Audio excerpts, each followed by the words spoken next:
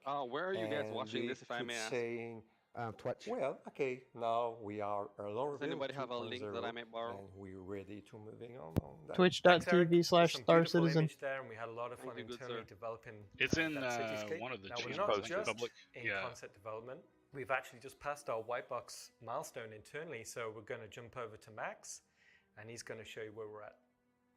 Bonjour, mon nom est Maxime Guindon. Je suis chef environnement artiste sur le projet Star Citizen. Mon mandat en ce moment est Lorville 2.0. Premièrement, je voudrais dire bonjour à la communauté francophone de Star Citizen, à toute la communauté en fait. Ce que vous faites, ce que vous partagez m'inspire énormément dans mon travail.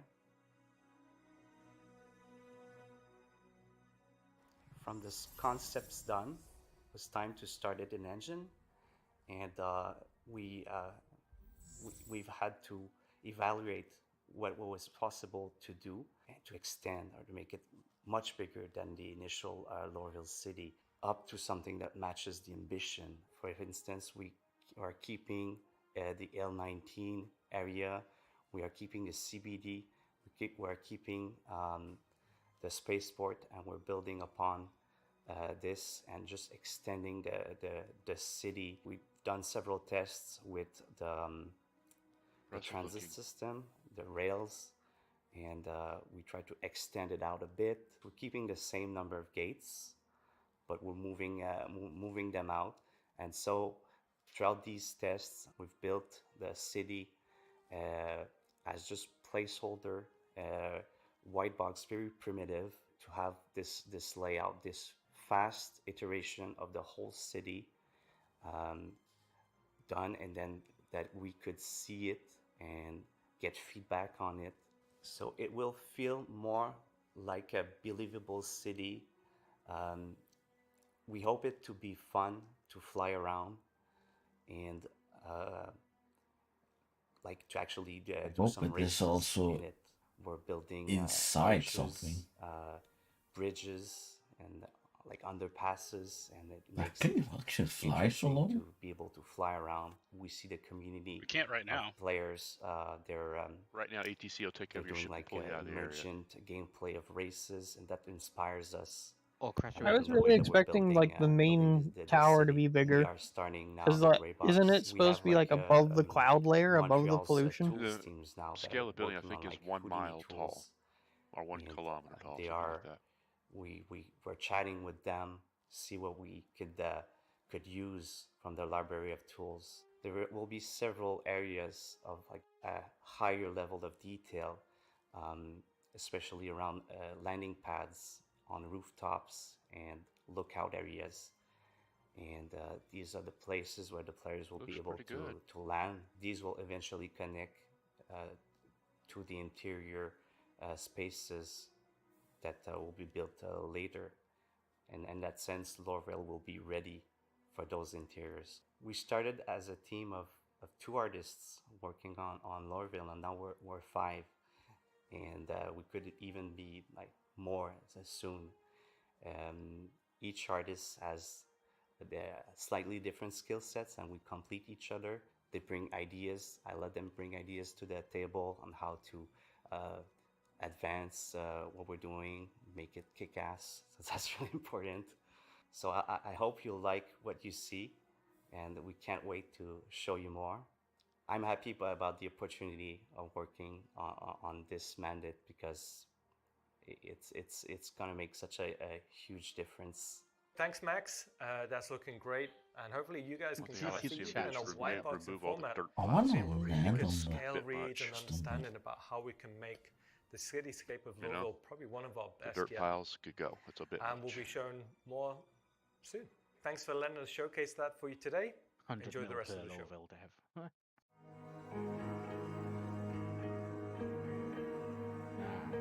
Oh yeah. Yeah, definitely impressive. Yeah. Bigger.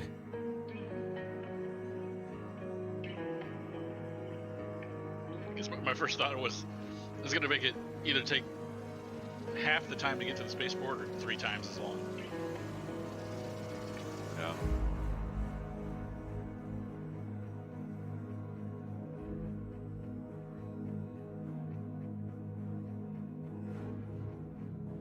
Well, maybe going Flying opposite to it. trains. Honestly, what puts me off at the minute is the time to get off the planet. Yeah. Or you can do your ship. It's just too long.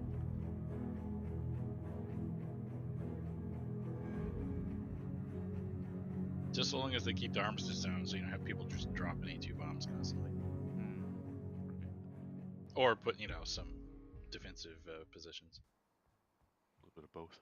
So you've taken the one that had the most egregious no-fly zone, and you're making it so we can just race through the canyons and under the bridges and everything.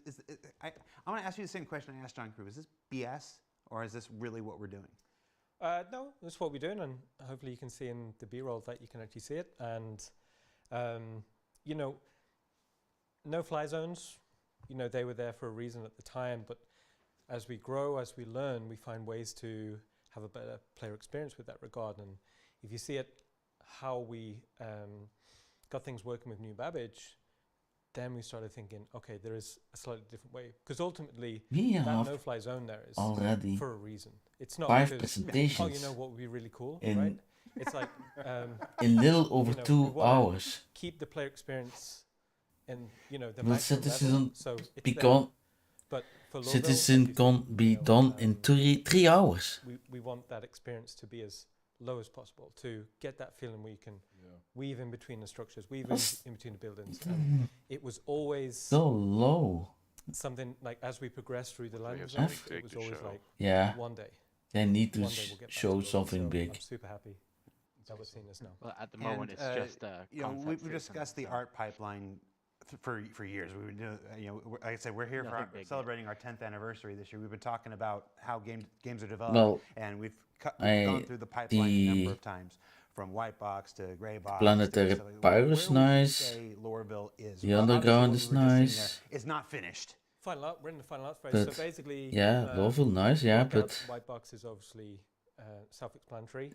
they have something too big to gray show. Box phase, I'm thinking more like first pass art. So we're always trying to keep team on the toes. But grey boxing is terminology that we've used on all art disciplines, and it's kind of. But when you're using kits, and you're in grey boxing, you're not actually traditionally grey boxing. So we'll probably just call it like first pass art. But where Lowville is right now, we just passed the grey box review gate a few weeks back, so it's final art now. So we're on the really interesting part where we're doing, really good engine look dev. I mean, you're seeing hints at the potential in engine, but there's still a few hurdles that we need to get over.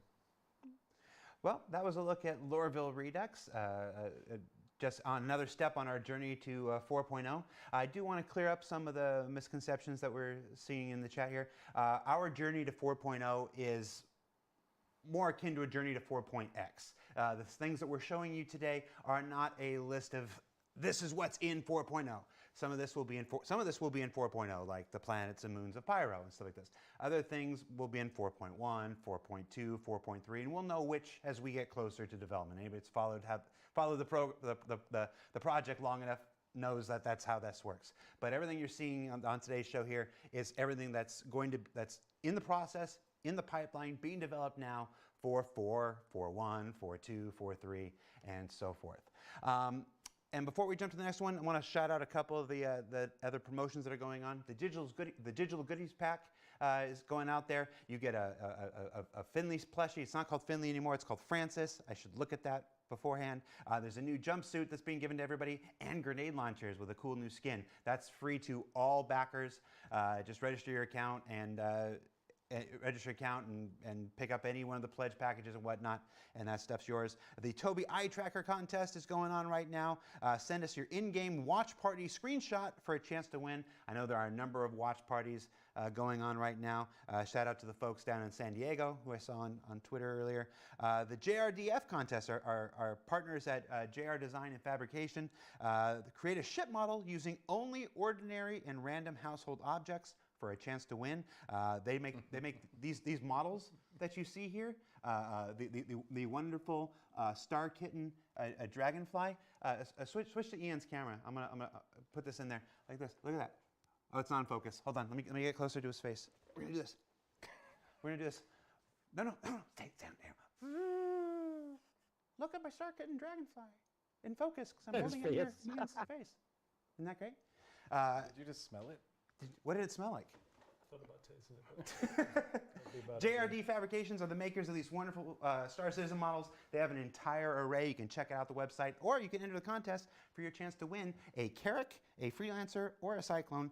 And then don't forget the Halloween promotion is going on right now with scary helmets and pumpkin carving contest. That's always my favorite. I think every single winner we've ever had has been from Texas. I don't know why that is, but they take their pumpkin carving very seriously down there.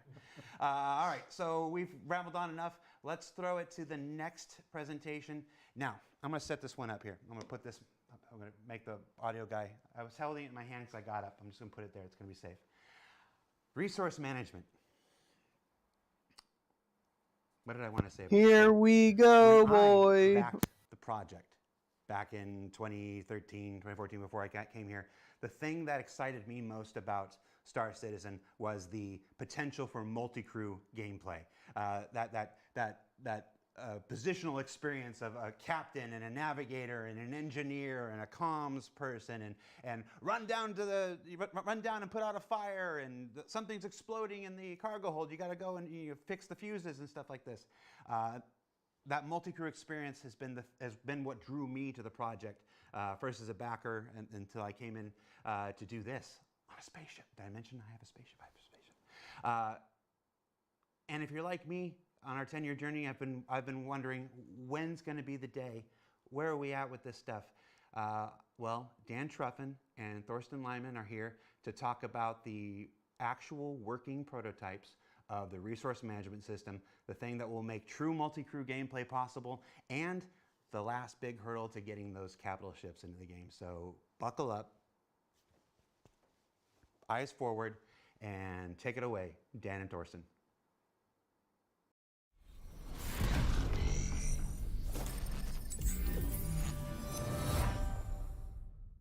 Hi, my name is Dan Truffin. I'm Assistant Director for PU Content, and with Thorsten Lyman here today, we will be talking to you about something we think it will change the way Star Citizen functions and works and how the players will play the game in the future. My food got here. Did I miss anything interesting? More interesting. Just fine about the resource stuff. I think this Citizencon will be done in 3 hours. It's an underlying system that allows items to produce, consume, and store resources in the game. It is the digital representation of real-life cables, pipes, tanks, batteries, or anything like this that you can imagine. It's the foundation of the ships, where you have certain resources like fuel and energy powering certain items on the ship, but it's also the system that will lie below any station or any vehicle, anything that you can imagine in our universe that actually requires a certain type of resource. Resource management is not just a system that helps ships function. It is a thing that's integral to the functionality of the entire universe. It will be the way surface outposts function, underground facilities, space stations, landing zones, everything in Star Citizen will function using resource management. So we will start with the smaller vehicles, and the gameplay for those smaller vehicles way more interesting than what we have right now.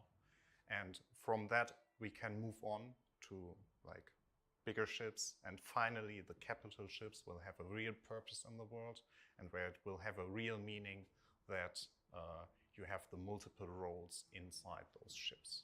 It will drastically increase the time to kill for all vehicles in Star Citizen, and it will encourage people to disable ships rather than destroy them. Missions like Siege of Horizon will increase in scope and scale up a lot more with the use of resource management, as players will be able to cripple resources, change the way resources are distributed, cut power, cut certain fuel and critical parts in order to progress further in those missions. We can suddenly scale a lot bigger than what we have right now. And the reasons are that we have more control over the powers of certain platforms there, and we can introduce some interesting gameplay that facilitates these functionalities. Resource management is going to open up the possibility of player structures, player-owned outposts on planet or stations in space, where the player will have to manage resources, bring in fuel, do repairs. And this will not be something that only caters towards the engineer. This will be something that is valuable for everyone in the world of Star Citizen.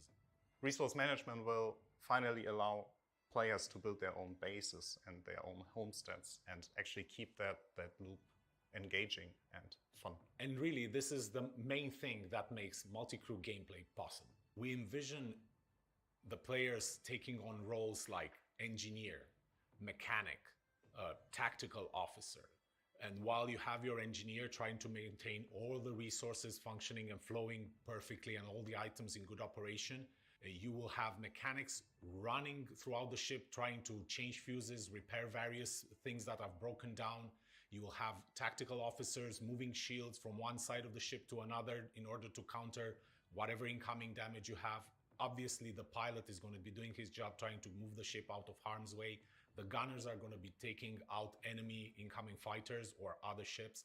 This is how we envision this entire ecosystem just coming together and providing what we hope is true multi-crew gameplay. And for all of you out there that are waiting for the Idrises and Javelins and want to use these ships, this is the system that is going to make using those ships possible. So all that said, this is a really important system for Star Citizen, but let's dig into the details and see what exactly this is. Resource management can be broken down into several key elements. Power, energy, resources, life support, item maintenance, relay handling, access control, and gravity. So let's start with power, energy, and resources. The players can choose to overload items in order to get more efficiency out of them at the risk of burning them out. They can also underload items to save some resources if they don't need the full efficiency of an item. The players will have to pay attention to the balance of resources, power, fuel, coolant, heat generated, in order to maintain a well-oiled and balanced ship. And overall, prioritizing certain items and their resource consumption. Life support is the most important thing you have to pay attention to in your ships now, since atmosphere is finite in all the spaces that you might discover. And here, the life support system is a key factor. Here, the life support, you have to maintain it, meaning you have to make sure that the consumables inside the life support generator are always there to make sure that it can generate breathable atmosphere for you, or the temperature is actually increased to a human livable factor, so you don't freeze to death, or you are not cooked. As part of item maintenance, the player will be able to control items throughout the ship, turn them on, turn them off.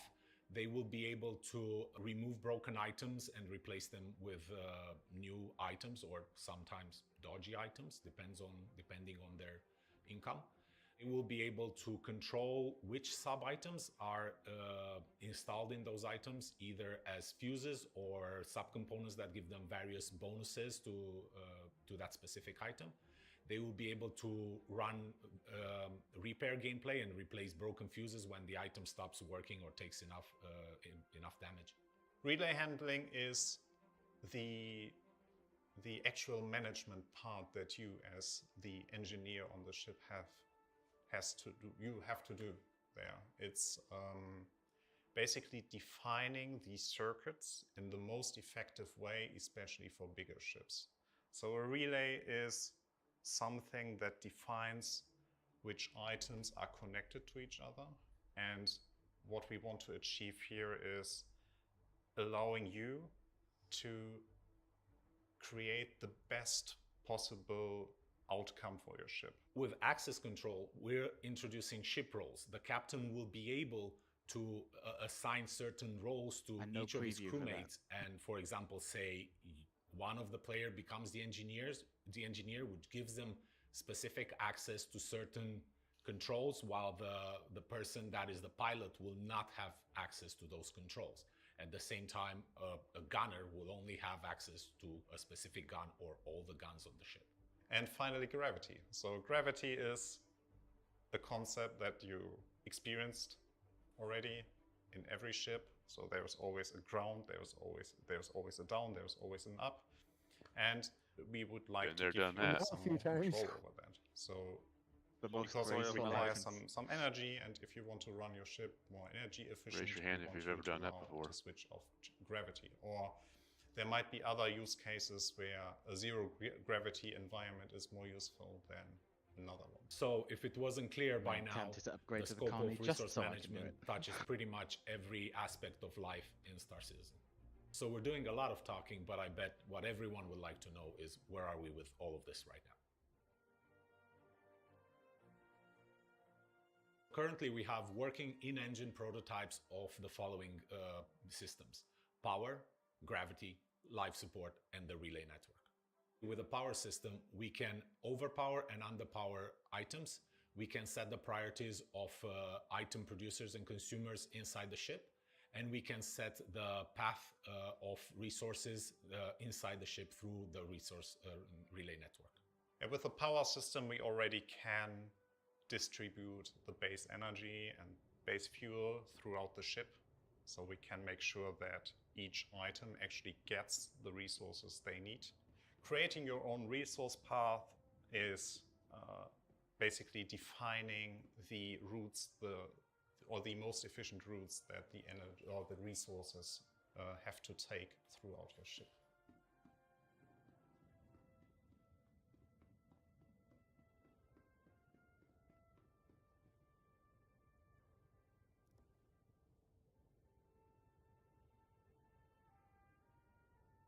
We can also demonstrate many aspects of the life support system, including making new players suffocate.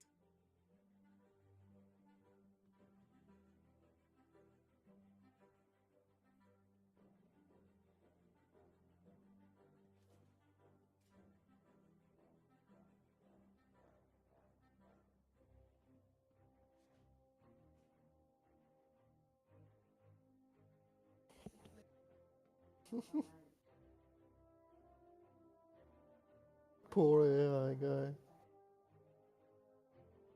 Right.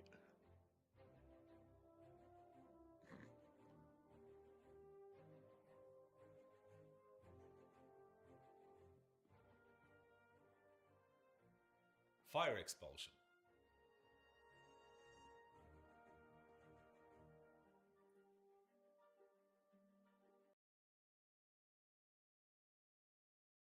And the stream pauses. Yeah. Uh-oh. Log it. That means it's on their end. 30K. Yeah, I'm getting that too. Yeah, me too. Didn't pay their internet bill.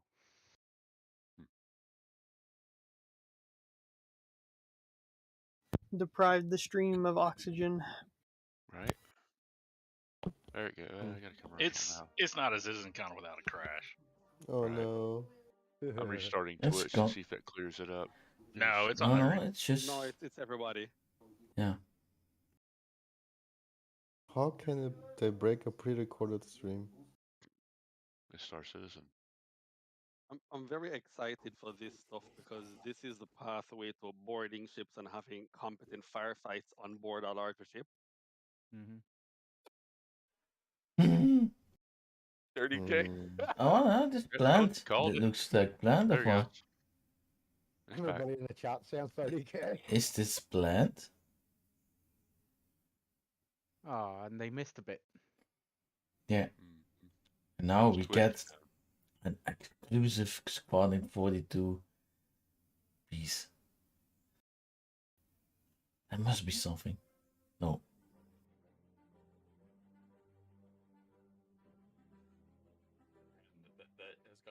Oh boy, I sure love an ad for Fallout 76 when I'm trying to watch Citizencon. Right.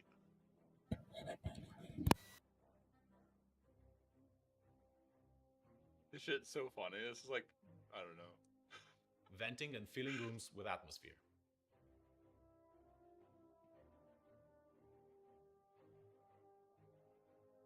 I don't know what's worse, though, the fact that it happened, the fact that we're used to seeing that happen. Both. Both. Yeah, true.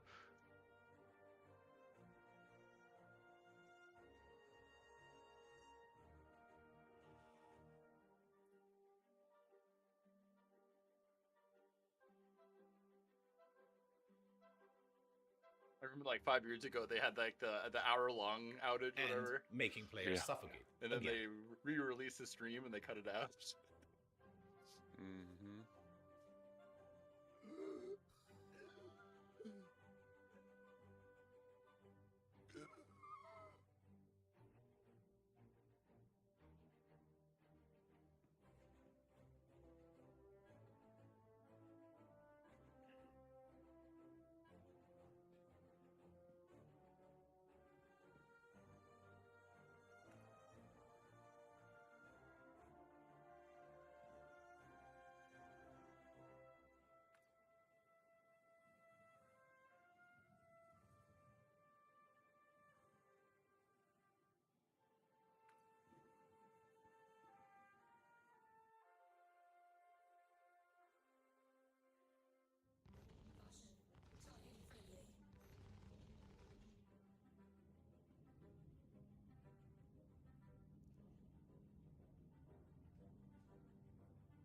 Mighty Holly. I mean, in that case, I really hope that, especially on military ships, that the bridge has its own independent systems. Mm.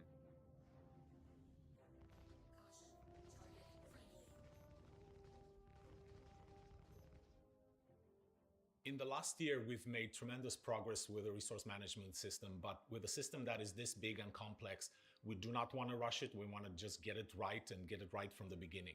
So let's talk about what's next for the resource management system. As you can tell, resource management is a huge endeavor for us. So like everything else, we'll probably not get everything in the initial release, but this is what we're aiming for. Interactable and accessible items on ships, relay gameplay, It's crazy. They've already changing lost, like, fuses over on the 1,000 relays, viewers. resource balancing, defining control groups that will be accessible through the MFDs, allowing people to create presets for your resource network for each ship, an engineering UI with at least a list or schematic view of your ships, external engineering screen for ships, allowing engineers to define the tuning parameters that can be accessed by the pilot with a press Speaking of a of button. presets, what about my loading presets and MFDs? creating presets. And after the initial release, everything else will fall into place with subsequent patches. We started talking about resource management about 2 years ago. It is pretty much the evolution of what used to be the old pipe system, and this has been an interesting journey, and finally we're starting to see the fruits of our labor, and we're starting to see all the possibilities of gameplay that we can open up to the players in the future. It's exciting to work on something that's so central to the world of Star Citizen and that can impact the gameplay of so many people, irrelevant of what they choose to do in the world of Star Citizen. Resource management is the most exciting feature that I've ever worked with. It's such a groundbreaking feature that will change the entire game from its core. I think we never had this opportunity to change the game into this direction where we are heading right now, where we will finally have all the tools in place to actually allow it's working for me. multi-crew gameplay and refresh your meaningful browser decisions for all the players, where minimize it? every decision No, counts. refresh. This is the stuff that makes me really proud of what we are working on right now. Thank you for letting us share our progress with you, and we hope you're happy with all this progress, and have a nice Citizencon.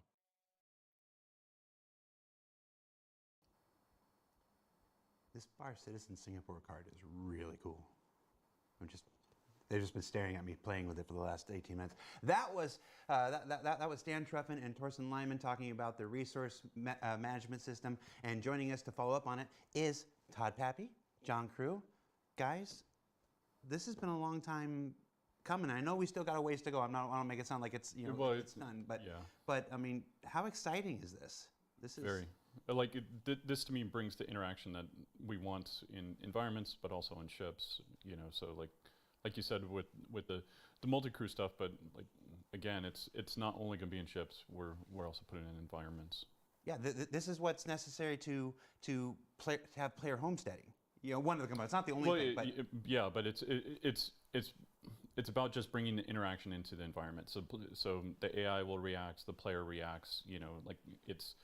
It's having that interaction level that you don't normally get in games. So that's what we're looking for. Being able to make imagine Siege of Origin, but being able to actually assault the platforms and depower the platforms. Missions that can take place inside the landing zones where you can cut power to buildings and stuff like this. I mean, this is what really opens the game. Yeah. And John, as they said in the segment, the first place this is going to come is ships. Yeah. So.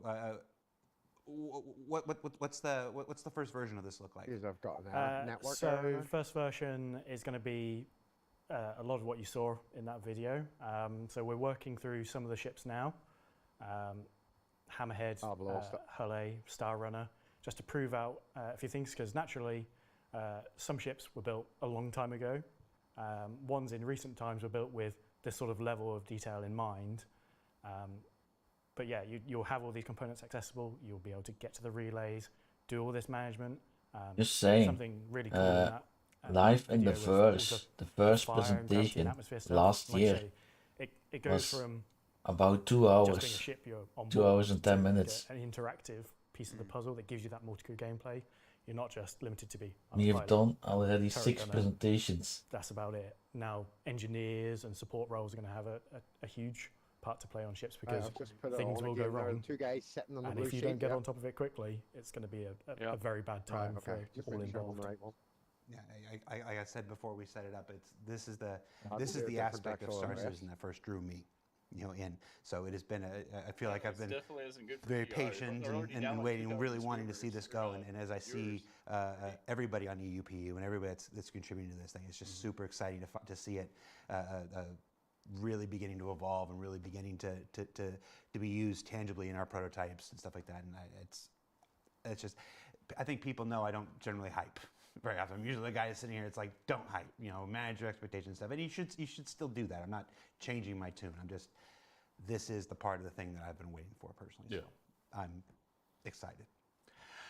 All right, so we've ping-ponged from the visuals to the gameplay, the visuals to the gameplay, the visuals to the gameplay. We've only got one more scheduled presentation left.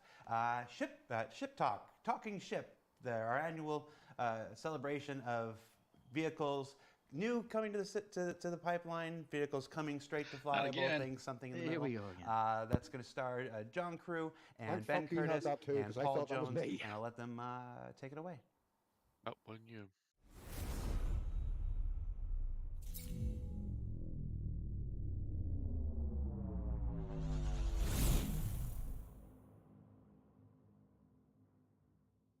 Hi everyone, my name is John Crew. I'm the Vehicle Director here at Cloud Imperium Games. This year I'm once again joined by Ben Curtis, Vehicle Art Director, and Paul Jones, Concept Art Director, and this is our yearly Ship Talk panel. Like previous years, we'll be talking about something coming soon, something being announced today, something coming a bit later, and then the fan favourite, the Pick a Ship or Vehicle concept series. To kick things off this year, we're going to be talking about our new concept ship, which is the Crusader Spirit. This is a series of ships from Crusader Industries that is designed to take on a variety of other manufacturers' ships at the two-person crew level and does a wide variety of tasks depending on which variant you pick. The two standout competitors to this ship are naturally the Cutlass and obviously the Cutlass Blue, Red, Steel, and the Freelancer series. Those are all similar sized ships to this, and they also cover similar sort of roles. Compared to the Cutlass and Freelancer series, the Spirit benefits from not only Crusader Industries' sort of stylish physical appearance, but also their renowned speed and agility over those other variants. We have three variants of the Crusader Spirit. We have the C1, which is the cargo hauler version. We have the A1, which is the light to sort of medium bomber version. And then we have the E1, which is the executive VIP transport version. One of the Open really your nice wallets. features of the Spirit series as a whole is the front half of the ship is kind of like this shared area, and it's the rear section. Just bought all this hardware, So and C1 they're gonna is print the these ships. cargo Come hauler on. version. I mean, come on. This comes We with knew they would have a new 48 ship. SCU of cargo capacity in the central I But felt not the one- cry of hundreds of but MSRs not getting one that I melted. wanted. Not one that I wide enough that I to allow a variety of I would ground-based maybe vehicles on consider board, to replace my such Cutlass. as the Sorry. Cyclone. That's about it. You won't be fitting Here's my larger things in question. it If like there's the tank. a cargo version However, of this that's in with the medium size of the size, cargo what's the bay on point of the C1, Star you Runner? can put a vehicle and still have This is some much cargo smaller. capacity left over. The A1 is the bomber version. But of yeah, the that was my Spirit, first thought as well. Which It's basically sort of like splits the Freelancer, difference Cutlass between sort of size. the Hercules A2s. But a Yeah. Freelancer bomber is version, on the which same has size as a both Star Runner, isn't size it? 10 and No. size 3 bomb I think I options. have the same This sort comes of with size cargo area. 5 bombs, and they are arranged in two Maybe same vertical physically, but not cargo space. gravity dropped formations down each side of the central area. So you have a nice little walkway down the Star middle, Runner and not then you have the two data transfer sort of more lines than of bombs cargo. each side of you. I and you'll guess. be able to see them This drop out of the bottom of the ship. It delivers a different role to what the Starlift It drops does in size terms of 10 bomber. bombs? I think it's a much kind of smaller, Yeah, the faster A1 is a bomber. ship, so it's much more agile. No, You're gonna there's be kind of getting in and smaller out, bombs in game. They just don't have a ship you know, that doing your uses bombing run them. and then Yeah. getting back out Like of the danger zone even quite like quickly. So it you feels can quite buy the familiar in bombs, that but like sense, instead but it it does can still deliver drop a size 10 unique bombs. kind of play style compared to the Starlifter. So you might be asking yourself which one's better, and it really Size 3 depends and on 10. what you want to wipe off the face of the planet that you're bombing. Obviously, the A2 has both heavy hitters and what could be described as carpet bombing, whereas this is sort of for when you don't want to completely annihilate everything on the ground.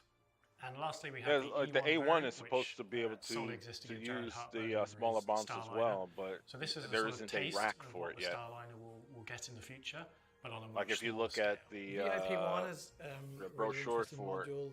It's basically there's split a into picture two- of the bomber two with levels. everything that it could carry, and I think it was so, like you know, we really I wanted remember to like sort of 20 have plus that, size 3 bombs that VIP experience. on the Obviously, you're on the coming into a Hercules. sort of multi-role ship, but when you get into the module, All right, fellas, I'm gonna have to where go. you've Gotta got get ready. lockers, See you later. Space, you know, Alright, space catch you to later. put any sort of personal Yeah. belongings.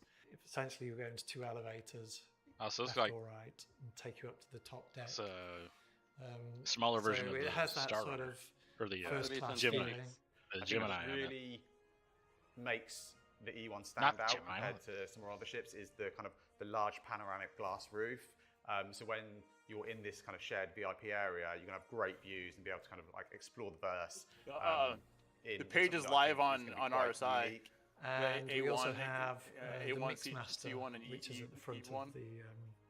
of the module, which is basically where players can go and choose whatever the drink it is. So it's, you know, cocktails, I'll drop coffee. in then chat. players will also have super comfy seats. They'll have the widescreen Spirit's TV also up. in their module. I'm really excited to The what? see when we start The Spirit, getting the ship our they're talking players about, and AIs into is- these ships, Yeah, and being able to kind of explore the it's verse. on RSI. I just posted a link on it.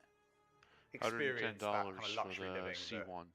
E1's $135. So between the three variants, there are a number of shared areas. The A1 sort is of core of the ship $155. changes with each variant, but there are some aspects which That was funny. I saw the and starting from the front of the ship, special paint, and I was like, $100 bucks. Oh, it's the ship and the paint. So, okay. like other Crusader ships, you have the side-by-side Oh, man, that's spend new paint. co-pilot arrangement. Then you have behind them their living quarters / bunk area and component access. And then you have the variant section, which does change the sort of internal floor plan of the ships between them. Then at the rear of the ship, you naturally have the ramp access area. So that's the Crusader Spirit. We hope you look forward to seeing this and seeing what it can do in the game in the future. In public. From something at the very it's in start the of our vehicle production pipeline to something at see it. the end of the pipeline. It's on the Let's store talk about page. the Drake Corsair next. Extra standalone ships. The Drake Corsair is an important ship in their lineup because it fills that multi-crew exploration gap in their lineup. We've seen a lot of Drake ships of various usage and roles, such as the Buccaneer and Cutlass. In this size class, you naturally have the Constellation, the 600i as the competitors, and what Drake brings is its usual rugged, Why can't I just upgrade my overwhelming amount of firepower for its size sort of classification to that entry. It's Drake's dedicated exploration ship. It's a kind of a medium, deep space vessel, effectively. It's got a crew for up to 4, or space for up to 4 crew. It's got a sizable cargo hold. And there is it's a kind of got concierge everything you need edition to too, really for those spend that a are decent amount of concierge. time away from civilization, away from stations, and just kind of being able to chart out those deep areas of space. It brings that sort of no nonsense, no frills approach to the ship, and you know if something's going to go wrong, it's going to be something that you more than likely can fix, and it's not going to be something that you have to cut back to a main dealer to get serviced and fixed. It's something that hopefully you and your crew will be able to kind of repair and pretty good too. Get back up and running, or just fix with some duct tape. So fans, when they see the ship, will immediately see the sort of heritage, the DNA that's running through. Yeah, I'm thinking the Genesis is going to have the same lines as this, just much bigger. You can kind of almost imagine how the ship Genesis, that's the one I was thinking that of. military, easy fix kind of feel. It's loaded with guns. Because it definitely looks like the same silhouette as it has Genesis some really from the concept pictures. mechanisms inside it, so I think players will really dig that. I think what's quite unique to the Corsair is its wings, the way they fold up. This isn't done purely for style. Being Drake, it's more there for function. It allows you to get in and out of the hangars much easier. We put quite a lot of effort into keeping that really iconic exterior kind of silhouette and vision that we set, but still making it functional and making sure it works. At the moment, we're just kind of finishing up on final art. Most of the exterior has had, the majority of its core art time spent on it. We've still got lighting to do. We've still got kind of like final finishing to do, tweak some of the materials till we're kind of properly happy. But it's in a good place, so I'm really excited to be able to show you. So let's take a look inside the ship, and once again, we'll go front to back. On the inside of the ship, we start right at the front on the cockpit. The Corsair has quite a unique feel to its cockpit in that the pilot is kind of sat right up front, and then kind of classic kind of Drake stylings, the co-pilot gets in the seat behind them and actually sinks down into the floor. That transition from the main cockpit area into that kind of co-pilot kind of section, you move right forward and you're sat pretty much I just got the email through for the it gives great visibility for advertising both the pilot and the co-pilot. The other ship. nice thing about this cockpit is, again, you've got these massive guns that stuck out either side of you. So it should be a nice place to be.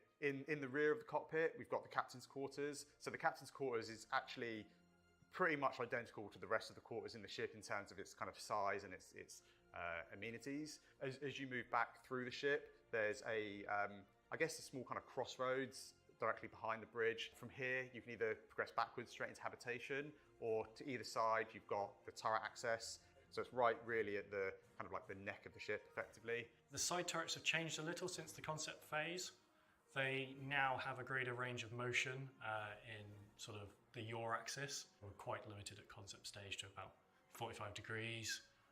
each way. You're now looking at 90 degrees pretty much each way, so it's a lot I'll more have to look effective, at it and see if I maybe especially upgraded for Cutlass to it. firing, which again the Corsair has. Oh, there's no so many upgrades guns yet pointing for it. You know what forwards, there is? having an extra 2 turrets. Are they? is Very, Yeah, very I'm actually Drake. looking. I can upgrade my habitation, Cutlass we've got, to the Spirit you've got the C1. remaining 3 I just $10. looked and it wouldn't let me do it. Being I must have Drake, just they now are put it in. frills, You've got a Yeah, bed, I can do it. you've got $10, somewhere to 80 store your cents. gear, and Oh that's wow, pretty much it. £10, The main habitation 80p. area though is, You know, I could do it for the standard if C1. anything, quite luxurious for a Drake ship in that there's a decent sized space. I'll You've check the got ships first to see your what it's bathroom, which is no frills. It's got a shower, it's got a toilet, whatever. You've got the kind of chow line for all your food and everything you need to survive. And then right in the Be heart stuck with the Cutlass for a while anyway. Habitation area, there's a large kind of sizable seating area, and that's not just for the crew to have their meals. It's for somewhere that you can plan operations, plan your next move, and really decide where you're taking your adventure. As we move back from habitation, we start to get into like the rear half of the ship. I think if cargo. the habitation area is like the heart of the crew 48 cargo in the ship, then the engineering area is the real heart and of an the S3 ship tracker itself. beam. It's sort of this Well, octagonal. they've learned hexagonal there's no space, Warbond with a few upgrades little for it yet. rooms coming off it to cram components in. And off one of those, you have the side airlock, which again has. That was amazing.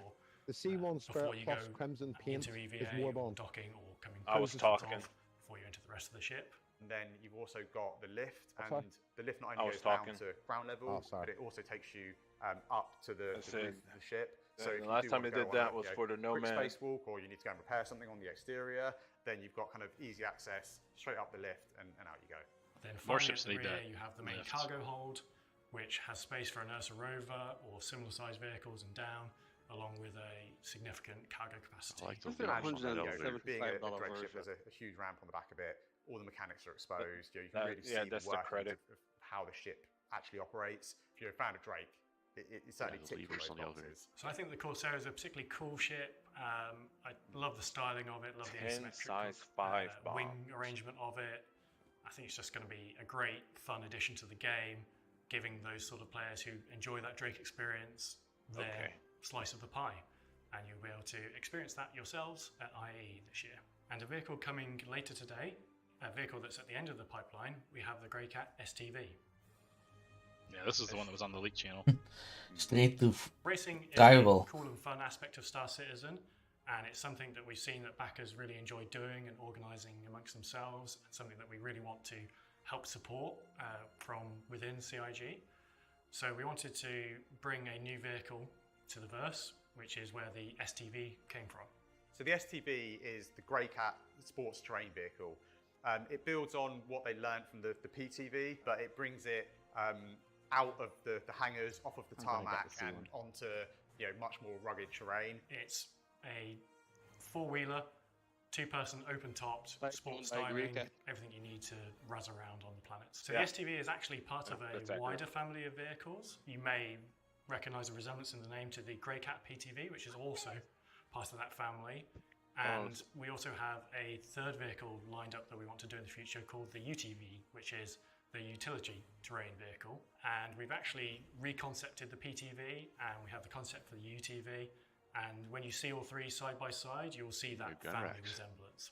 The interior again is similar, design language, simple layout, easy to clean. That was a big thing for us, even though we don't have like a cleaning mechanic. All this sort of builds into the sort of visuals of the vehicle. So, the floors have got drill holes in them, so it can easily let water through. The seats are easily removable, so you can actually see the bolts where you can just quickly whip them out. And so all of this thinking goes into those kind of vehicles. The wheels are a big feature, large sort of rubber mud guards. Just there's lots of subtleties in terms of the roll cage, the sort of cross section of all these things. Maybe people wouldn't notice, but for us, these are all part of making a manufacturer consistent. So the STV delivers that gameplay that is you and a buddy out exploring over our planets. We've got these vast ships that you can explore deep space and go off with your big multi-crews. But what this really allows you to do is get down on one of our many planets and go exploring on the ground.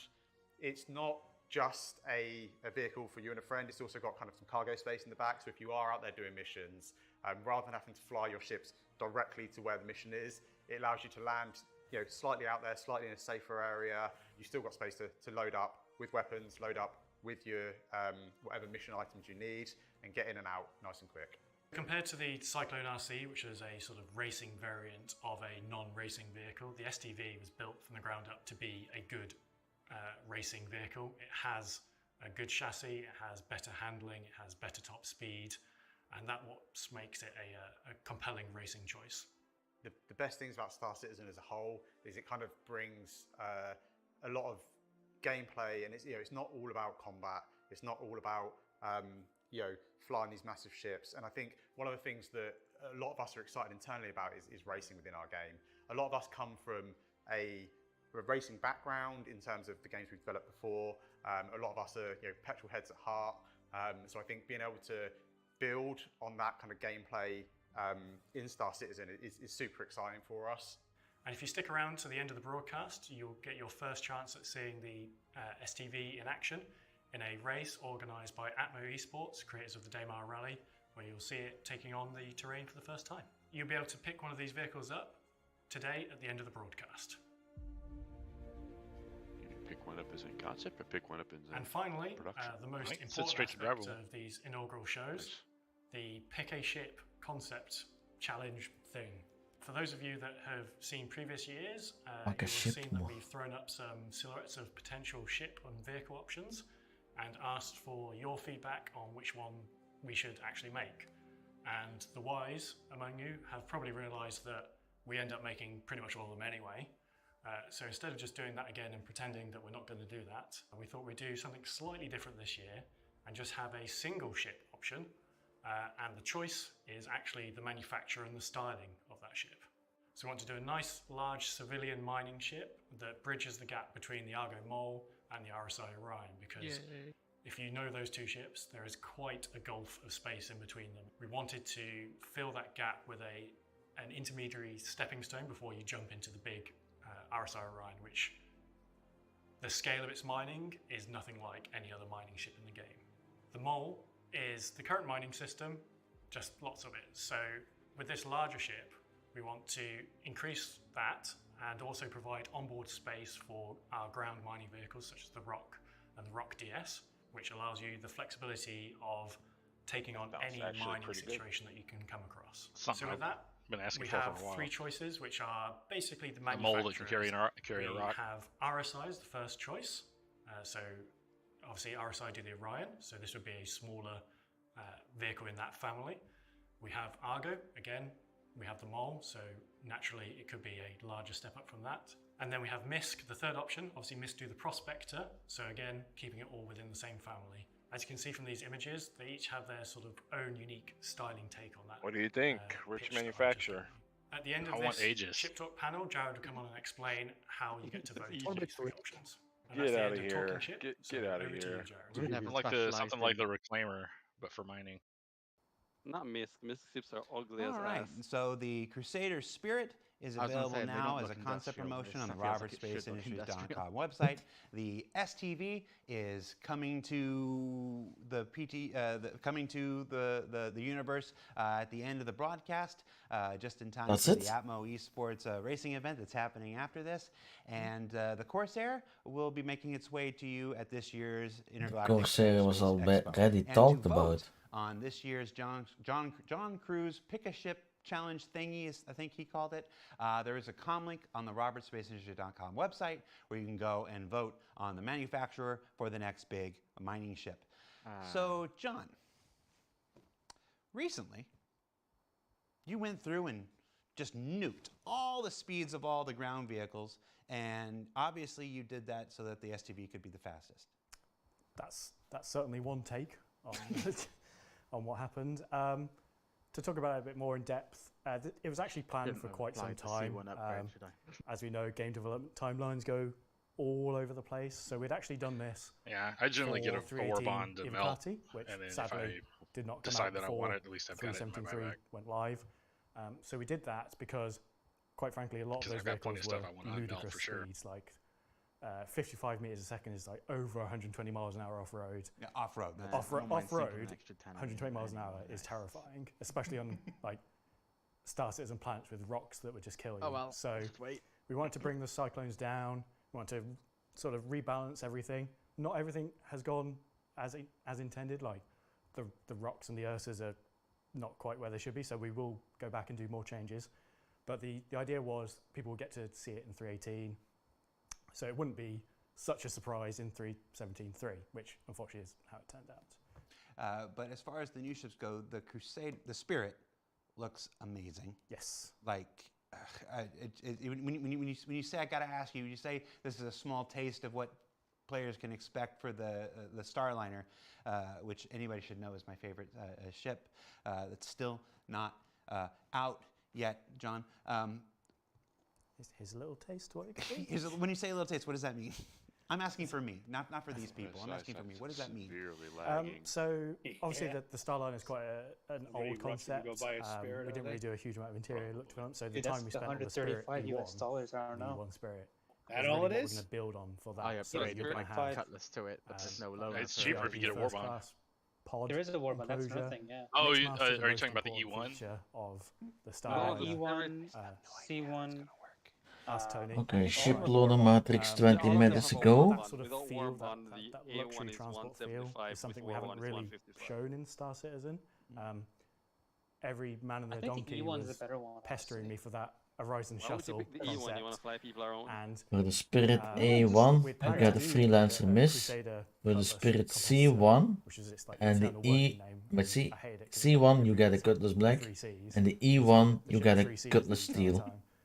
And then there's that sort of vocal uprising about, hey, John Crew, give me that Horizon shuttle, and that sort of the only problem with the C1 is that the cargo's kind of lacking on it. I think it said 40 SC, they said. The Grey Cat STV, which will be our straight-to-drive vehicle, going live on the website and stuff at the end of this broadcast. It said it was in that's competition an exciting with the Freelancer push in the Grey and the Cat. Cutlass, so that's right around that it looks size sporty range. as heck. It makes sense. And it was neat to see a sneak peek of the UTV as well, which I'm Say assuming is again? going to come sometime later The Freelancer Max is 120. It's not in active development right They now, didn't but say when Freelancer. when we decided to do They didn't say the Freelancer Max. STV, we They were like, hey, specifically let's spend said the time, let's work out what Grey Cat Freelancer and Cutlass. Freelancer Miss for the Spirit A1. TV. People have seen the big Spider Minor from back in the day. They're two very different things. Which one is the Hauler? There wasn't really like a family lineage, so we built that. Which one is that the family Hauler? lineage C1? around that. And we're like, yeah. here's Yes, the cargo, reworked PTV. Still looks how everyone recognises it, but it sort of works with modern 48 mechanics. Let's do a SCU. sporty version. Just about the let's do a same size as utility Cutlass version, Black and Hole. so we've got those three together now. That you can really see like the family. But lineup. this And ship each will do fly better slightly than different both of things, those. which is cool. But yeah, the 100% STV is and that looks better. beach buggy, dune buggy, and has a tractor beam thing to just razz around. And has a tractor beam. It's really cool. I really like the styling of it. So, by playing the Warbond and the concept game, I have $125 rating. Rather large surprise left. So we'll do the small thing first, and then buckle up because Yeah, I have $130. I'm credit sitting here. I'm not gonna tell you. I'll tell you in like 5 minutes. But before we get there, during last year's Citizencon presentation, we explored a lot of the outlaw lifestyle, their outposts, the space stations and stuff. We thought we'd do a little sizzle to follow up on how those things have evolved in the year since. So get ready. We're going to show a quick sizzle, and when we get back, there'll be a neat surprise. So stay tuned. Ventus straight to flyable. Oh my god, imagine.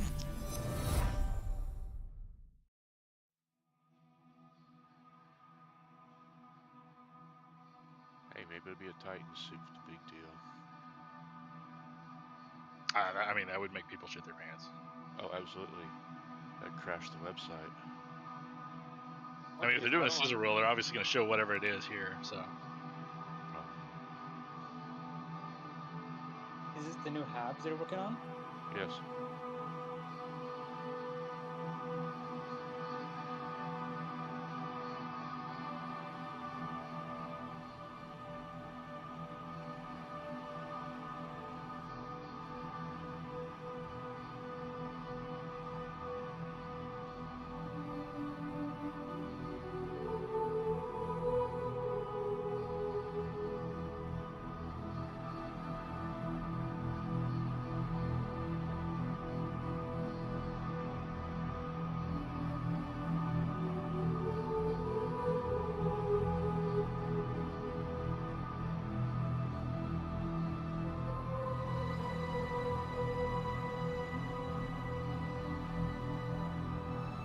Oh, that's big.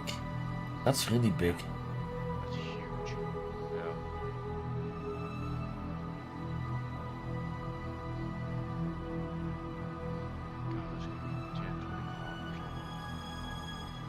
Maybe we can place for our own orbital. I mean, this is Ruin Station, so... Sync Station. Sync Station, yeah.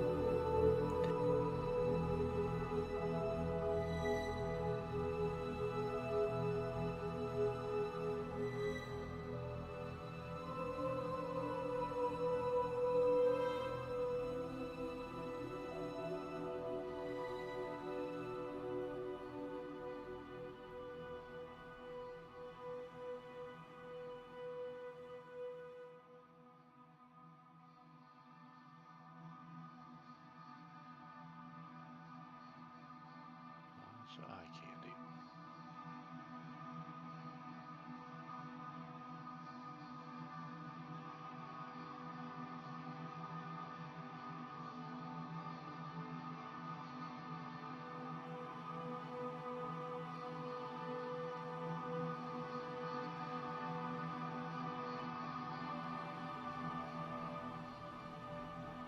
All right, I own a Spirit. Jesus Christ, that was quick. So do I, but I don't seem to have any loner in its place at the minute. I bought the Sea one. MSR would be the loader.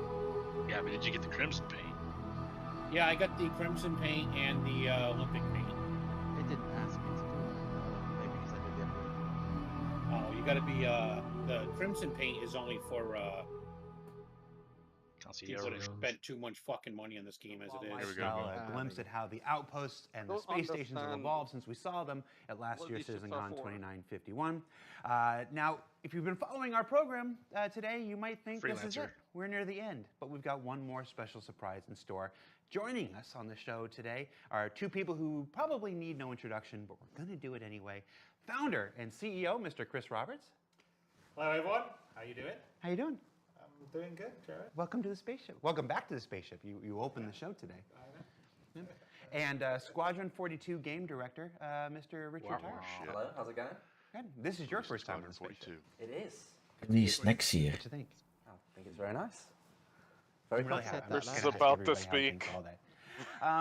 So Chris, Rich, you're to delay here. it again to add more features. Chris looks Are we happy. going to talk a little bit about Squadron 42? Is that what we're doing right now? Well, yes and no. So both me and Rich have been our heads down working really hard on Squadron as well as helping out on the PU. And one thing that we've thought that would maybe better to reiterate is there's a huge amount of work that we're doing on Squadron that is going to make a massive difference to Star Citizen, the PU.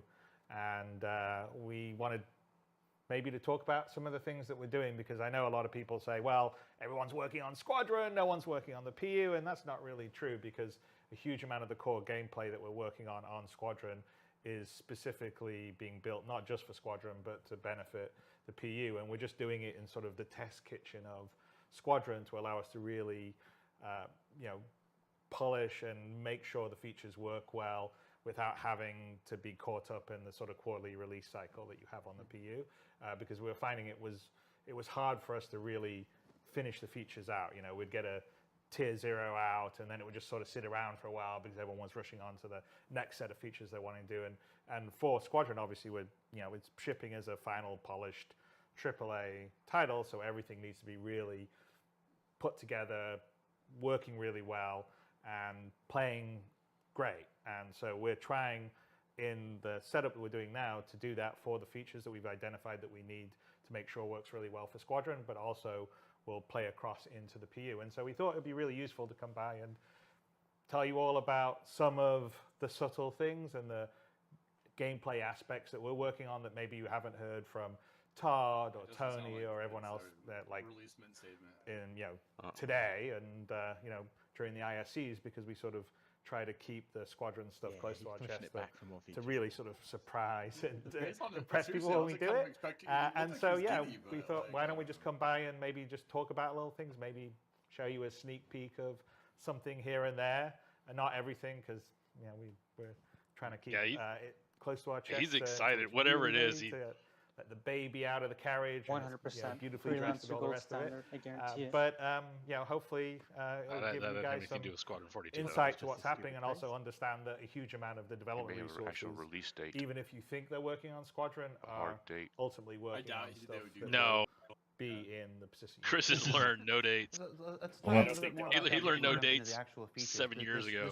What I think is they might postpone the release until the PU is at a stage that it can support, that it can go mainstream. You've now gone over to Squadron 42, so you've worked in both.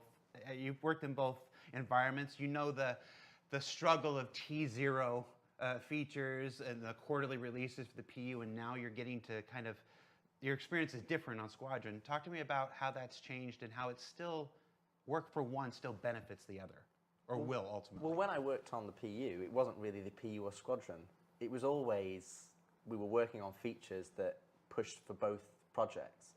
So the focus when we were on the PU, or when we were more PU focused, was that we would make sure that we were getting features up and running, developed to the specifications that we needed them to work in a multiplayer environment, and then getting them out into the audience's hands, on quarterly releases. But the biggest issue, I think, if you've been, if you've seen me doing talks on SC Live over the years, or even in some of our retrospectives, is that we'd get features, and the way that our, CIG is set up is we have feature teams and we have content teams. So what would happen is we'd develop a feature and then we'd push it to the live audience to get feedback around that feature, but there would almost be a lag with the importance of that feature and turning that from a singular thing into an experience, you said you got a skin for this, right? Go and enjoy and is that play in the as subscriber part store, of the or fun where is game. it? So we always had this lag where content teams were then trying to get on top. And it does offer. We were trying to it offers skins when you buy it. There's the Olympic skin.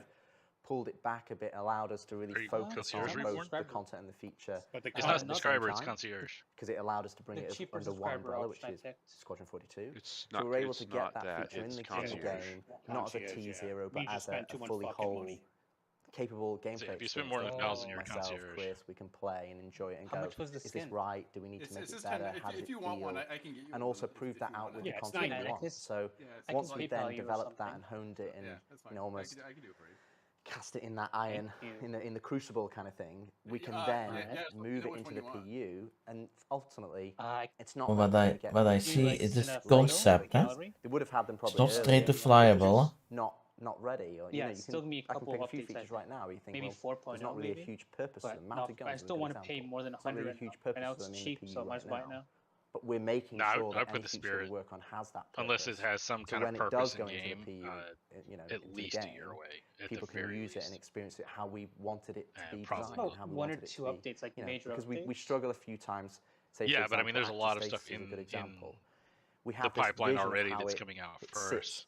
Across this broad that's spectrum like of the game. The spirit, if it has a purpose in game, like especially Squadron, and that never really gives you maybe the a year away of where we want to go. Otherwise, and I think this allows us to do that in Squadron, like really tone it down, stuff like that. Give it to the PU audience. Gemini. But fundamentally, it's better for the development of the features, and it's better for the game experience that both players will experience in both products. Oh, and I think that's a really good point. Ships at once. The Spirit Executive. How much was before that? we were developing the sort of features in isolation, and then they sort of went into try to get used in Squadron and try to get used in the PU, but they weren't really developed iteratively with content.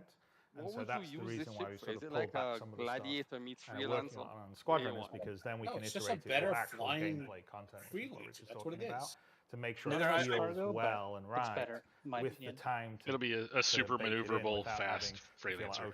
Okay, we've got a quarterly release because there's a lot that goes on with the quarterly release in terms of not just that one feature. There's all these other things that go into it, and there's a whole process of publishing and splitting off the streams, and so there's a huge amount of effort and work every time you do one of these releases. It sort of eats into the development time in terms of doing the feature. Why would you do that? Because you don't know, like, pulling it out, because you can fly the of that Black sort of Sea, loop, that's good for, saying, but you have no idea what work this with thing's going to be Squadron like. to really make it polished, so it's like not a T0 version. We've really got it down. It feels good. We like playing it. This is fun. This is challenging. Same things. It feels